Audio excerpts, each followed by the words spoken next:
Hello again, friends. Joe here. It is Flash Gala, so that means more new characters for us to look at. Some more summer characters. So let's go and see what we get today. Oh, weird. The thing didn't thing up. Must have messed up. And I normally try to boot the game up and then quickly use a shortcut to get to another page so I don't see the new banner pop up. And I didn't see the new banner pop up, but obviously it must have loaded in the background before I managed to get to the other page, so I didn't actually see it. So I don't know who's on here. Let's just have a look-see here. Siegfried and Illnott. Okay. Interesting. And I think that's a summer Tiamat summon that they showed on one of the recent stream things. Okay. Another Siegfried alt. Okay. I mean, I like Siegfried. He's a pretty cool character, especially as far as the male ones go.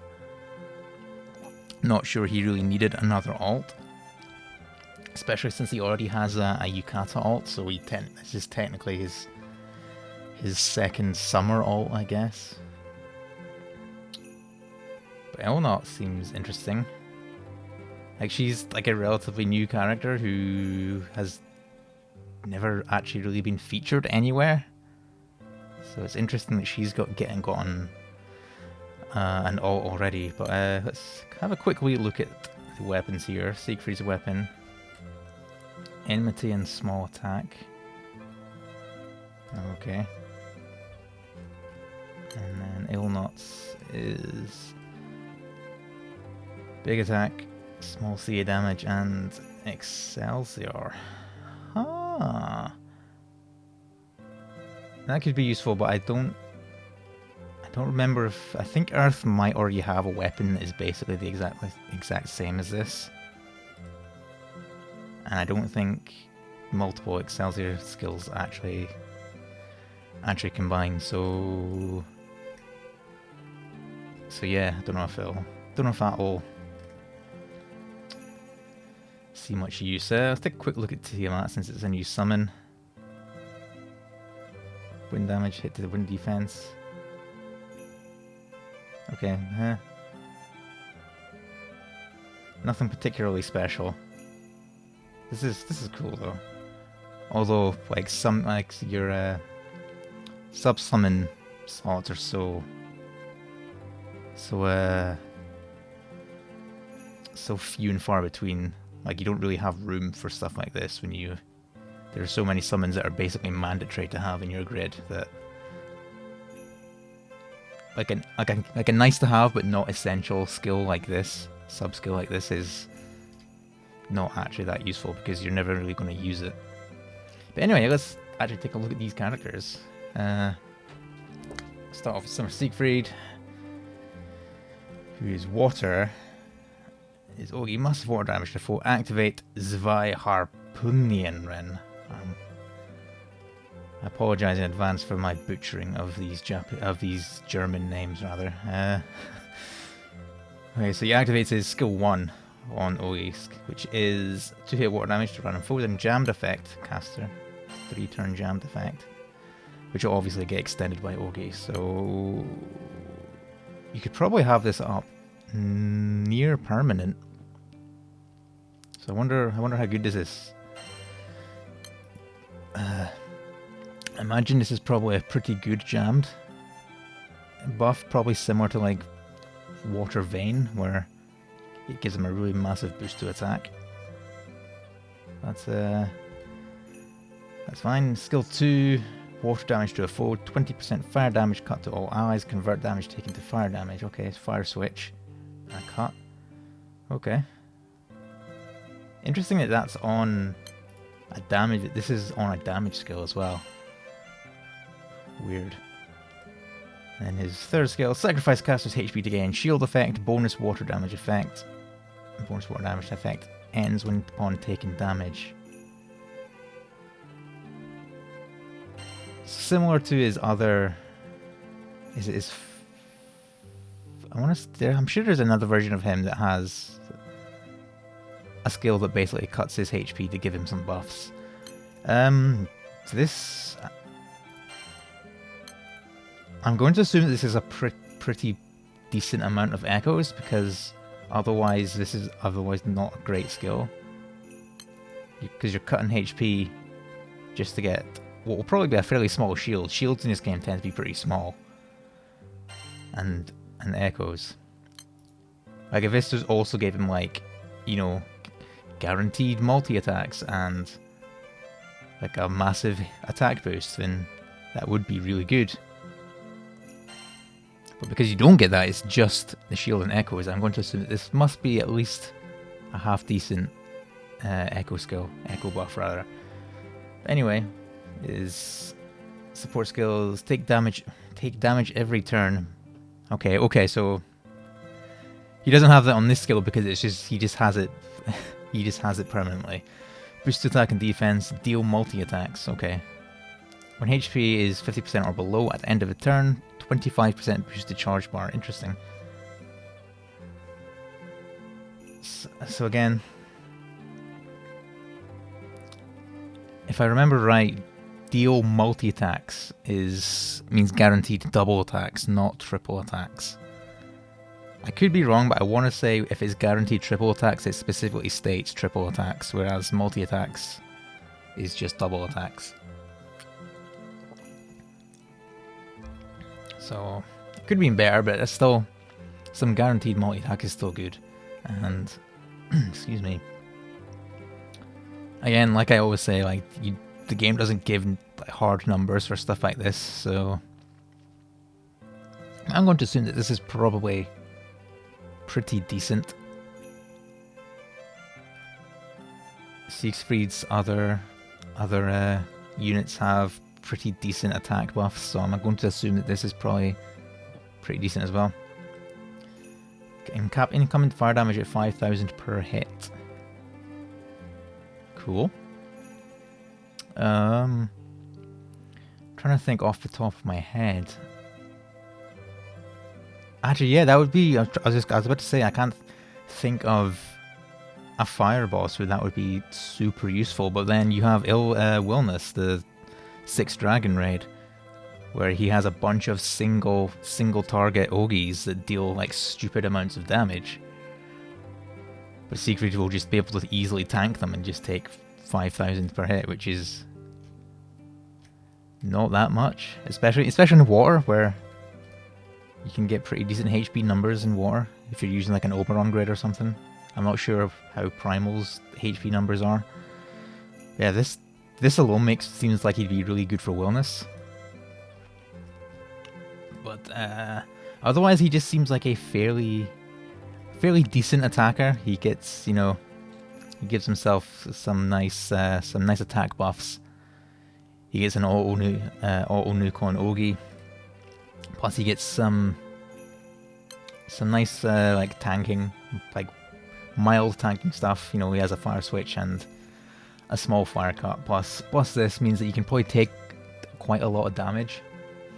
Fortunately, he obviously doesn't have any way to like redirect that damage to him specifically, but still, he seems pretty decent. First impressions, he seems nice. Plus, you know, if you're into buff men, I'm sure a lot of people like this art. Yeah, he seems fine. I would like to see how he plays in Illnott, just simply because of this. The only thing, like I said, is that you can't really redirect those Ogies to him. So, but yeah, he could be good and stuff like that. He seems like a pretty decent, like tanky kind of character in water. On to Illnott, who is Earth. Right before Guild War.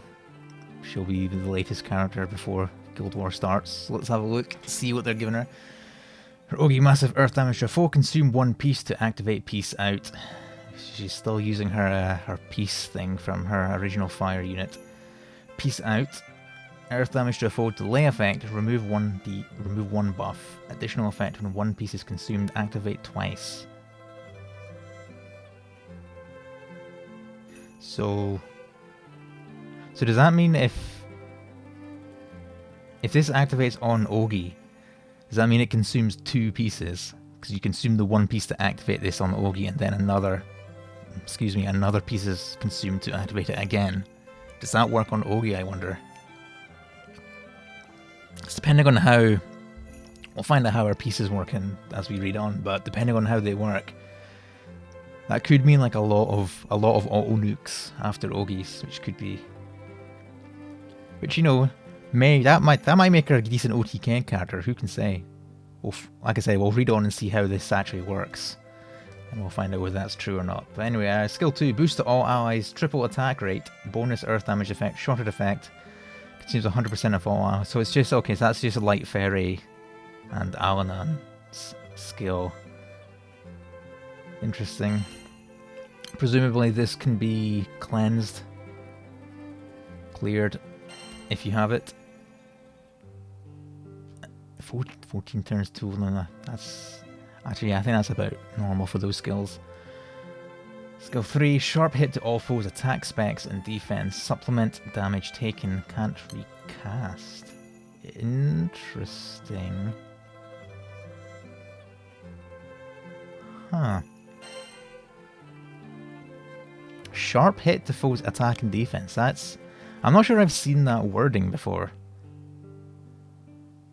It's like normally like the defense down debuff on enemies is capped at 50%.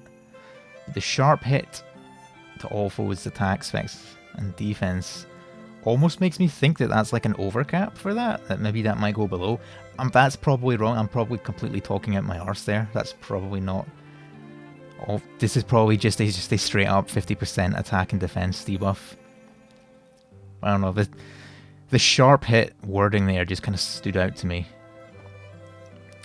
Supplement damage taken. 5 turns. Like,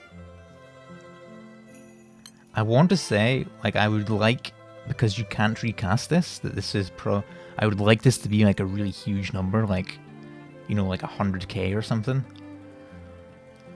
But realistically, it's probably going to be no more than 50k.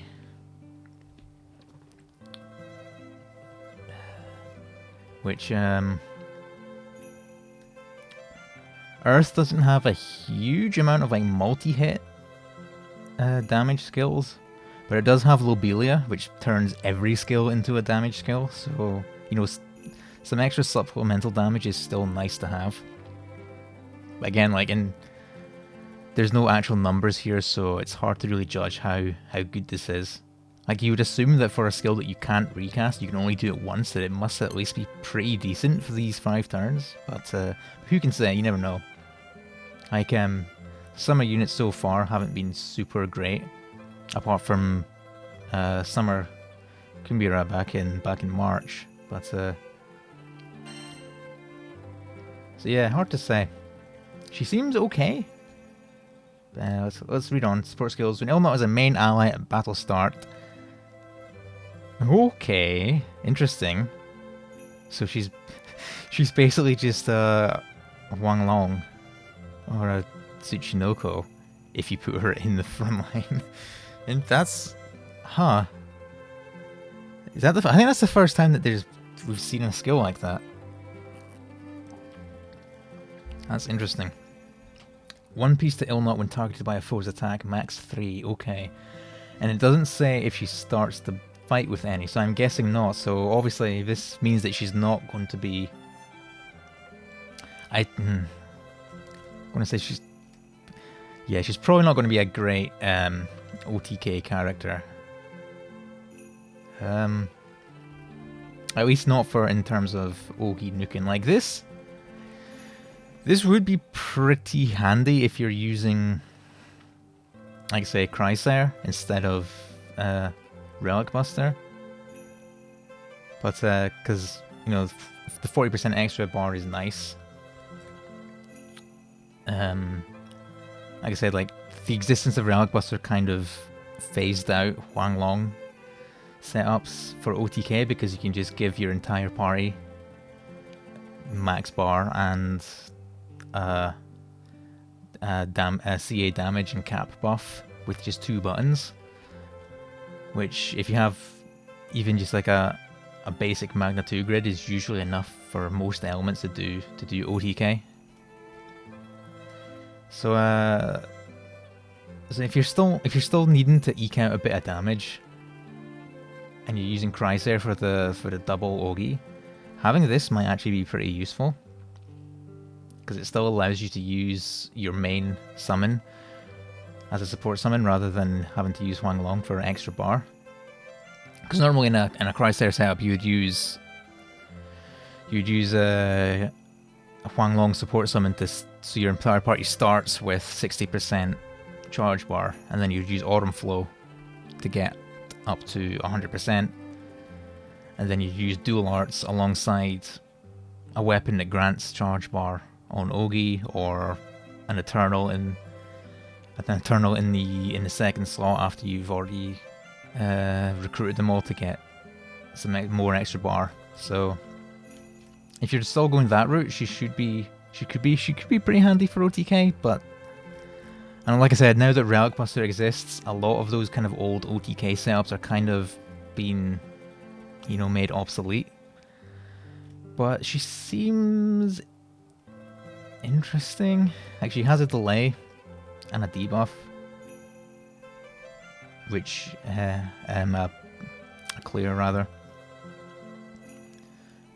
Not clear, dispel. Delay and dispel, which can be done twice, which is, which is nice. Like, having delays is always nice to have, especially in harder content. But whether or not she will actually be used in that harder content is hard to say. Like, the fact they're giving her a bunch of delays and dispels as well as something like this suggests that, like, if this can be used in something like Fasan or like Belial or something, Beelzebub, those kind of endgame rays, she might see some use. I don't know. That remains to be seen. Like, as I usually say, I'm not really at that level of endgame, so it's hard to say. But she seems fine. I know I say that a lot in these videos, that they seem fine, but she seems fine. She seems... Game With will probably give her like a 9.5, as is quite often the case. Probably the same with Siegfried as well. But yeah, thanks for watching, and until next time, in a couple of weeks, end of the month, I'll see you guys then. Peace out. Thanks for watching.